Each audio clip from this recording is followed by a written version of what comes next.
آ رہا کہ نبی بننے والے تے لعنت، نبی کوئی نہیں ہو سکتا آپ تو بعد اس تو بھائی اس مسئلے نو کوئی نہ چھڑے نہ یہ کوئی دلیلاں دے تے نہ کسی نہ آیتاں سنو تے نہ حدیثاں چھتر لا جا کہ بس لمحہ پاؤ تے جتیاں مارو آکو خدا دا بندہ یہ گل نو بحث شروع کر دے کہ لا الہ الا اللہ بھی مانا نہیں کہ اللہ تو سوا کوئی خدا نہیں، یہ مانا تے بڑا خدا ہوئے کوئی نہیں چھوٹے ہے گیا وہ کی اسی بگاڑاں دین دیاں وہ گلاں بھی تسی ہلا دینیاں جڑیاں بالکل طے شدہ۔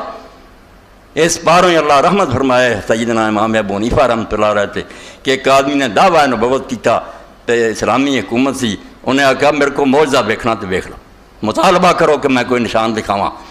تو کئی لوگوں نے پوچھا بھی انہوں جھوٹا ثابت کر لی اگر کوئی نشان منگ لے جائے، تو امام صاحب نے فرمایا انہیں جھوٹا ہونا کہ نہیں ہونا تسی کافر ہو جانا، من طلب منہ علامۃ فقد کفر، جن نے نشان منگیا وہ کافر ہو گیا۔ انہوں شک ہے رسول اللہ دے فرمان کہ میرے بعد کوئی نبی نہیں۔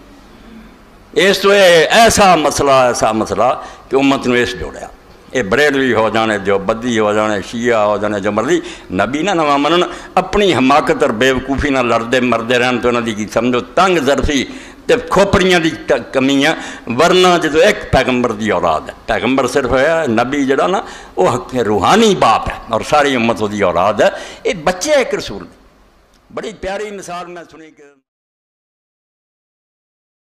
یہ قادیانی جو ہے اہل کتاب ہیں یا یہ نہیں ہے؟ نہیں کچھ نہیں، یہ اہل کتاب بھی کوئی نہیں، کیونکہ انہوں نے ایک جھوٹا نبی مان لیا نا۔ اہل کتاب تو وہ ہیں جو پہلے سچے نبیوں میں سے کسی کو مار رہے ہیں۔ اچھا، یہ اہل کتاب نہیں، وہ اہل کتاب بیٹا صاف سی بات جو پہلے سچے نبی گزرے ہیں، ان پر اللہ کی طرف سے سچی کتابیں اتری تھی، کسی حال میں وہ کتابیں ان کو جو مان رہے ہیں نا وہ اہل کتاب ہے، اور وہ بھی صرف یہود نصارہ۔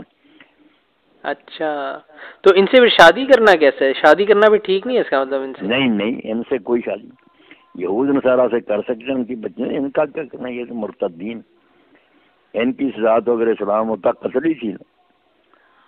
اچھا، نہیں لیکن ابھی تو ہم نہیں قتل کریں گے نا انہیں، یعنی کہ کیوں ابھی کیا کر رہا، ابھی تو کوئی شرعی قانون بھی نافذ نہیں ہوتا، اور ہم ویسے مطالبہ کر رہے ہیں کہ حکومت نے اگر کافر قرار دیا تو ساتھ ہی یہ قانون بھی نافذ کرے کہ جو اسلام سے نکلے وہ قتل کیا جائے۔ نہیں لیکن مولانا صاحب یہ تو اب پیدا ہی اس طرح ہو رہے ہیں نا کہ اسلام سے نکلے ہوئے۔